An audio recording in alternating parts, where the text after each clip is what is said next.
Will it appear in video or only in audio? It'll be both. So it'll be in audio, but it'll also be then on YouTube. It'll be posted, and then I'll also pass it around Facebook a little. I chose not to do this as a Facebook Live because I wanted more people to come also over the podcast and everything. Cool. Okay, cool. Cool. All right. So we're recording. Hello and welcome to Take Back Time. My name is Penny Zenker and I'm your host.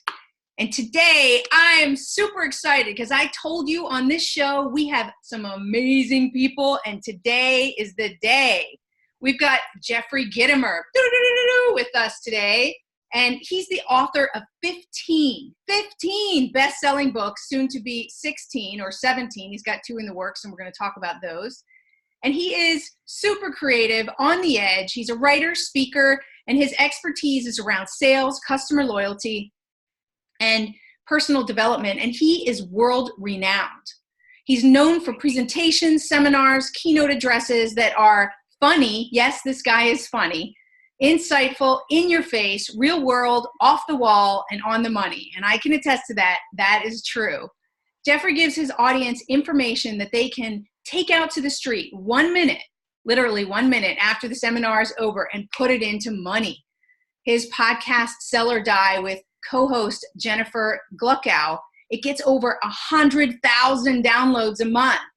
That's amazing. And Jeffrey was inducted into the National Speakers Association Speaker Hall of Fame. He is the king of sales. So without further ado, welcome, Jeffrey. And thank you, Penny, for setting such low expectations. Hey, you did this, right? Yeah, but that's great when, the bar is always getting higher, and that that's makes true. It more fun, right? That's true. Some people are at the bar at this very moment. But that is so true.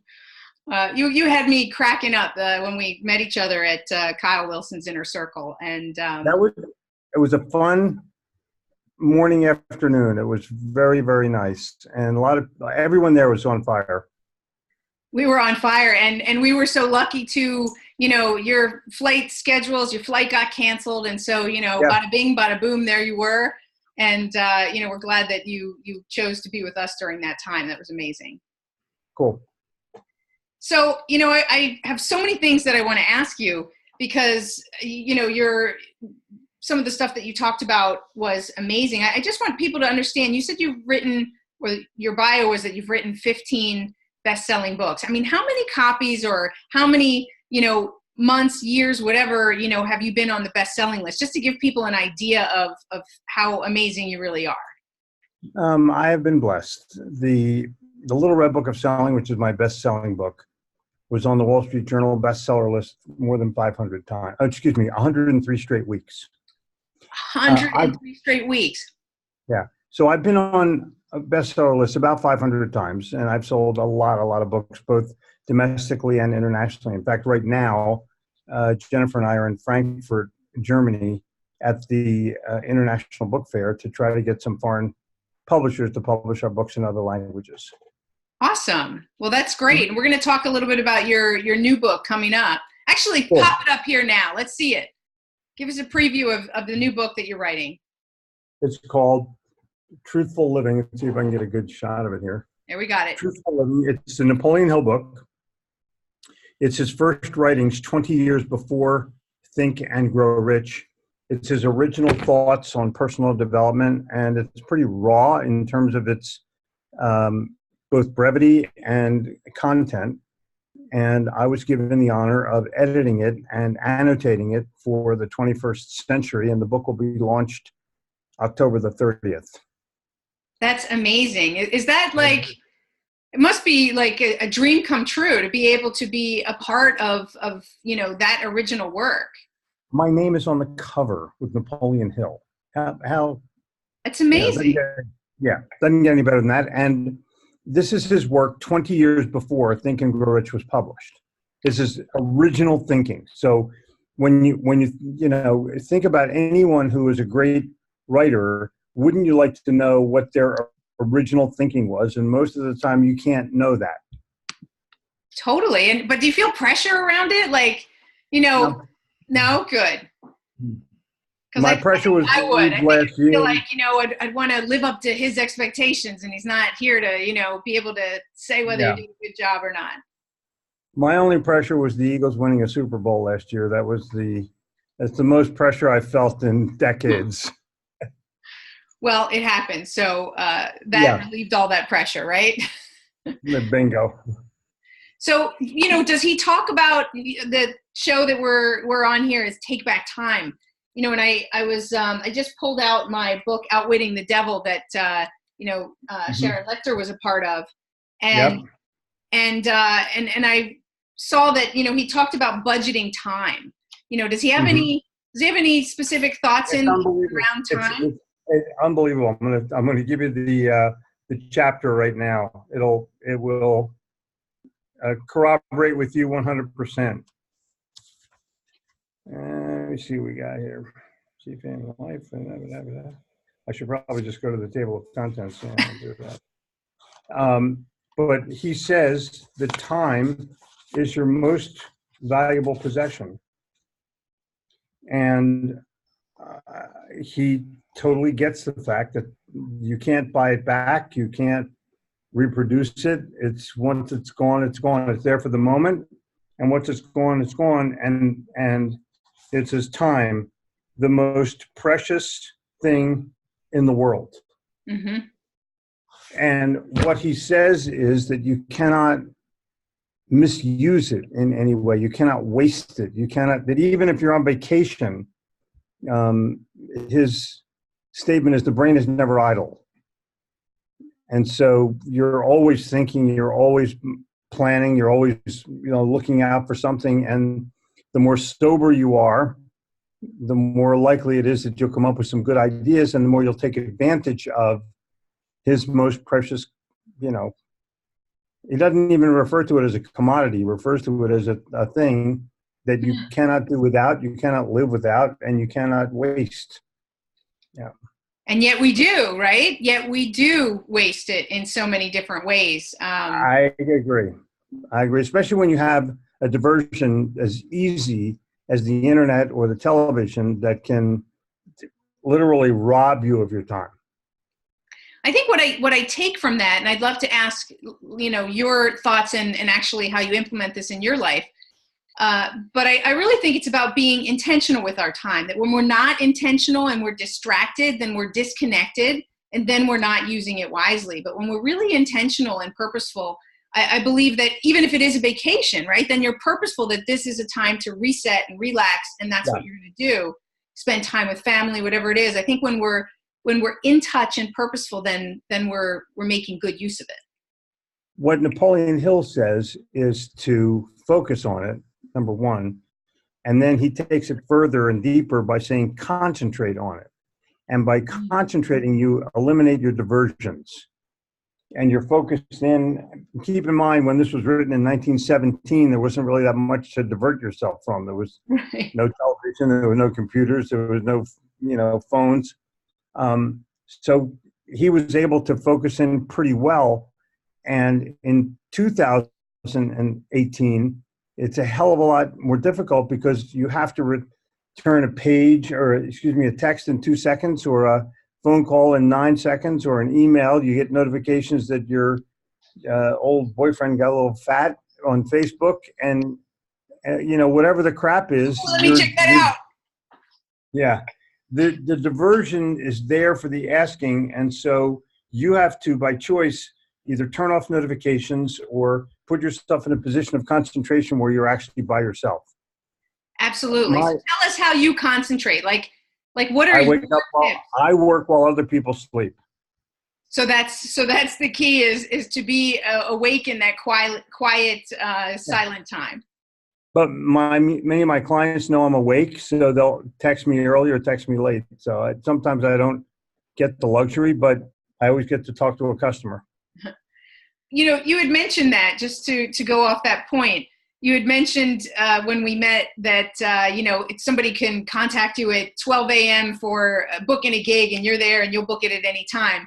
Do you have some boundaries that you do set so that you can remain sane? Well, so far it's working. Um, I can't tell you whether it's sane or not, but I was going to yeah, question that point, if right? I'm tired, I go to sleep. I have responsibilities during the course of a day where I don't, quote, sleep in, but I don't mind it. I don't consider it work. If you love it, it's not working. So I'm very stable with respect to how I divvy up my time, and I'm there with Jen, or I'm there with my daughter Gabrielle, or all of us, and we're okay with it. So if you're there with your family, is that would you are you one that will respond if something comes in, or do you turn your phone Sure. off, or what do you do in those No, cases? I don't do that. We're aware all the time. You're what? I'm sorry. We are aware all the time of all options, and Right. sometimes I'll pass on an option, and sometimes I'll take an option. It Okay. depends, but everyone understands, what circumstances are. Absolutely. And I think that's an important point. We're always making a choice, right? It's a choice, and you're just making that more conscious. Right, and it's not just a choice of do I answer this phone or not. It's a choice of my mortgage is due, and payroll is next. I mean, Absolutely. there are choices that you make based on realities. Totally. That is very true. And every entrepreneur listening to this can appreciate that. Right? Not Totally. everybody has the luxury to not pick up the phone because we also know, right? I mean, you are the king of sales. I mean, what happens when we're not following up in a timely manner? People are calling me because they want help. Right. And I what mean, happens if no, you don't pick it up? They might call someone else, right? yeah, or that I might have abandoned them in their time of need to need help. Hmm. That's an interesting perspective too. Hmm? Now, I would debate that and say that, that if people know that you have something that they can do to help you, that they would also wait and leave a message and be okay if you got back to them in an hour or two. Yeah, they might be, but they're more surprised that I'm not. They're more surprised that I'm present, And and I think that's the most important thing is when you do pick it up is that you are present. exactly, exactly. Awesome. Anything else from the new book that you wanted to highlight and Yeah, talk about? there is. This book is it's not a life-changing book per se. I don't want to get that blatant about it, but it's a life-altering book. It will cause you to do things better, not only differently. So it will teach you how to concentrate deeper, how to have better belief system, how to be more self-confident. It'll take all the things that you need for success and enhance them to a point where you can say, I get it. I agree with it. I'm willing to do this. I'm going to try it. That's This, awesome. I can't wait till it comes out and get my copy. How many times did you read Think and Grow Rich? 10, 10 when I first started. And it was a labor of love. It wasn't like, oh crap, I got to read this again. It was methodical. I had a bunch of sales guys, and we all met every morning, and we did a book report on one chapter every day, and we did that for a little over a year. And there's only 15 chapters in the book, and so you're doing the book every 3 weeks. That's amazing. That's the best. That's a really good approach to doing it. And then discussing it with one another. And then Yep. and what kinds of things did you find yourselves implementing, like in the break between the next Well, chapter? you look at faith as belief. You look at desire as what do you really want to do. You look at helping other people. I mean, there's each individual chapter. There's 15 chapters in the book, and you have to look at each one of them as what am I going to do? What can I do different? What can I do better? What can I do more of? How do I divert my energies to doing this? And all of a sudden, it becomes amazingly clear that this is what you need to do. And once you've gone through the book a few times, you get clarity on the process. It's like taking karate, right? With each time that you practice it more and more, you're going to get that extra precision in it. Yeah, eventually you can break the board whenever you want. Exactly. So what does productivity mean to you? Productivity in terms of getting something done, first of all, it deals with, am I really wanting to do this? because your boss may say, make 100 cold calls, and you may say, I'm not doing that. You may do 20. So, and how'd you do? Well, I was real productive today. I got 20 cold calls in. Right. But the guy next to you got 120 in. So who was productive? The second thing is procrastination, because many of us will say, I can do this tomorrow. So do I really love what I'm doing? Am I willing to do it today rather than tomorrow? And then finally, what's my focus factor? What is my ability to concentrate on what it is that I need to be done, so that not only is it done, but it's done to the best of my ability? I'm proud of the fact that I did this. And to me, productivity is all about checking something off of your list, but being proud that you did it. Absolutely. And I think what I'm hearing you say also is proud of the way you did it. Yeah, because a lot of people will do what their boss tells them to do and go, yeah, I got that crappy thing done.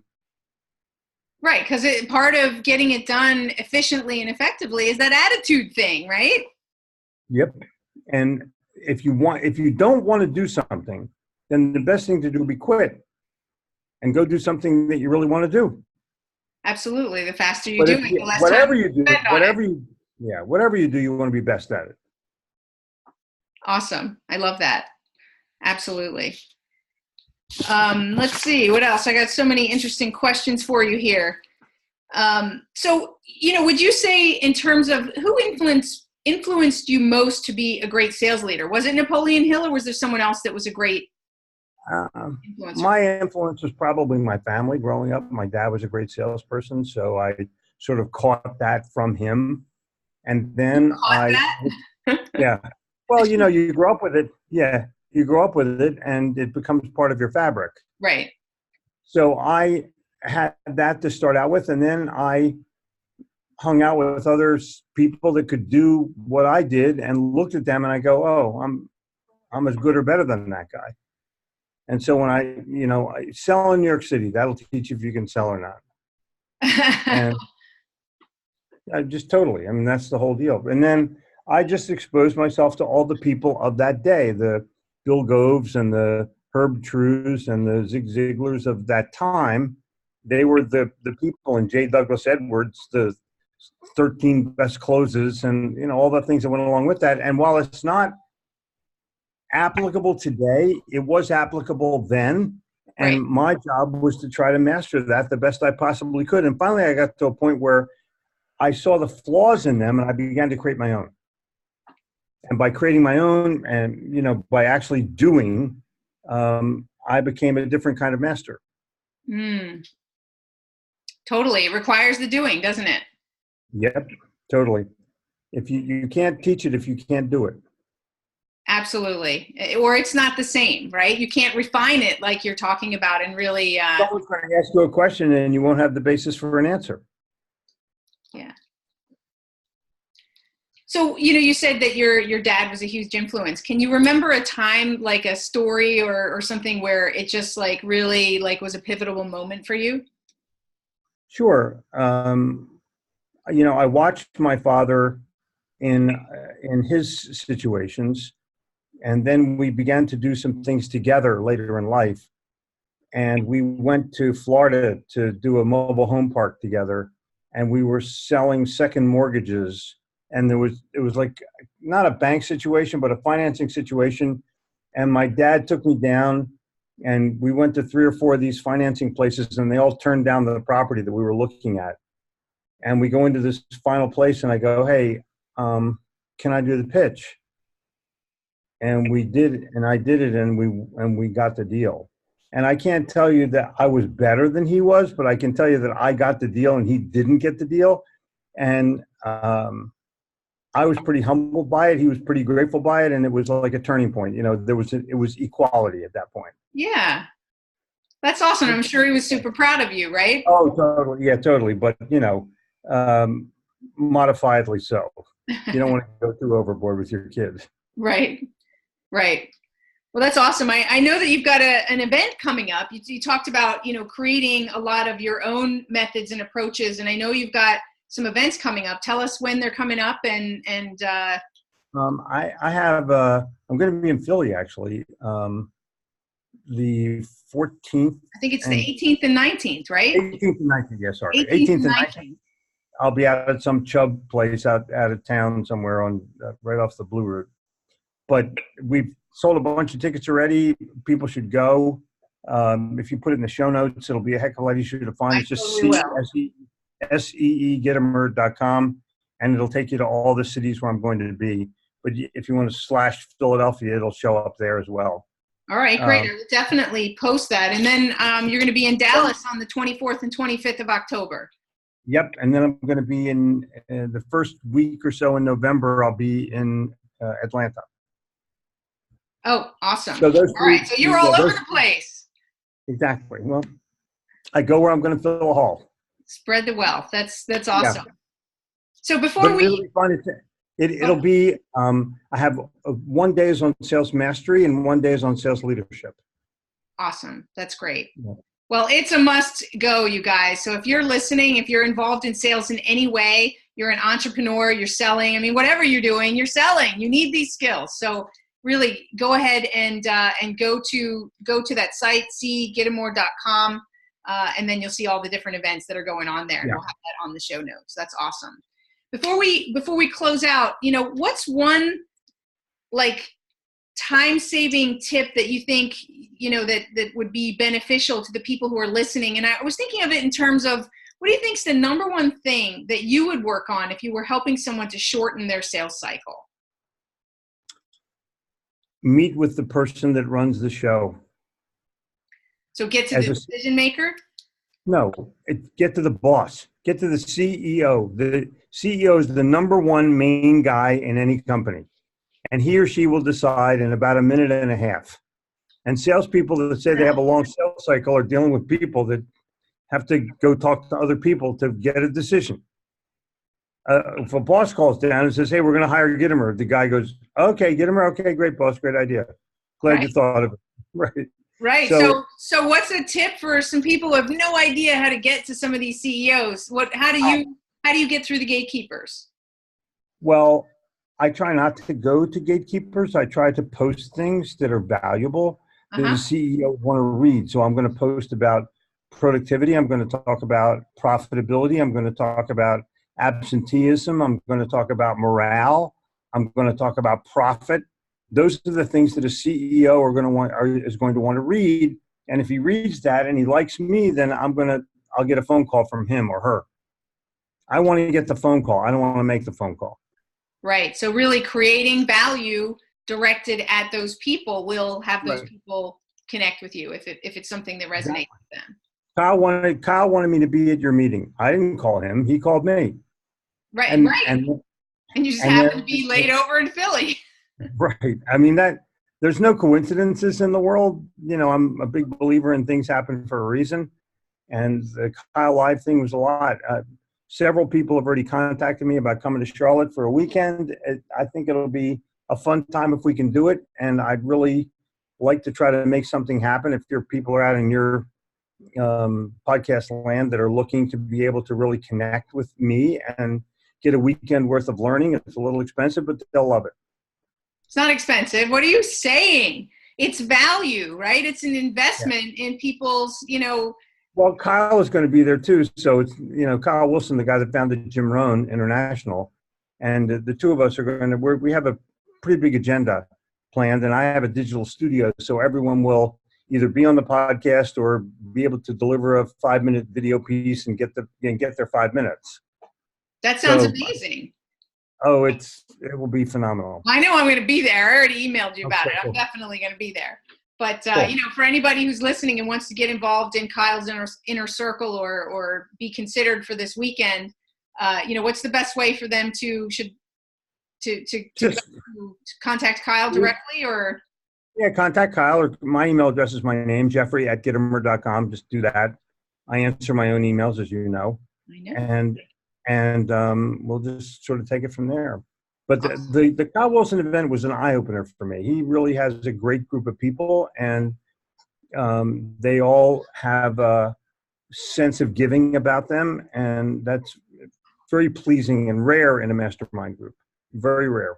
Yeah, Most people are I there. love the people that I met there. They really were really good people in so many different contexts. And really, it's great. And I think it's important to invest in yourself. And I'm sure that this is also Napoleon Hill. I don't remember Oh yeah. exact quote, but it's the people that you hang around. It's the people that spark different ideas. Like I had so many amazing ideas that sparked out of conversations that wouldn't have happened anywhere else. Well, when you have brilliant people or bright people all hanging out together, good ideas flow. Absolutely. Absolutely. Well, thank you, Jeffrey, so much for being here today.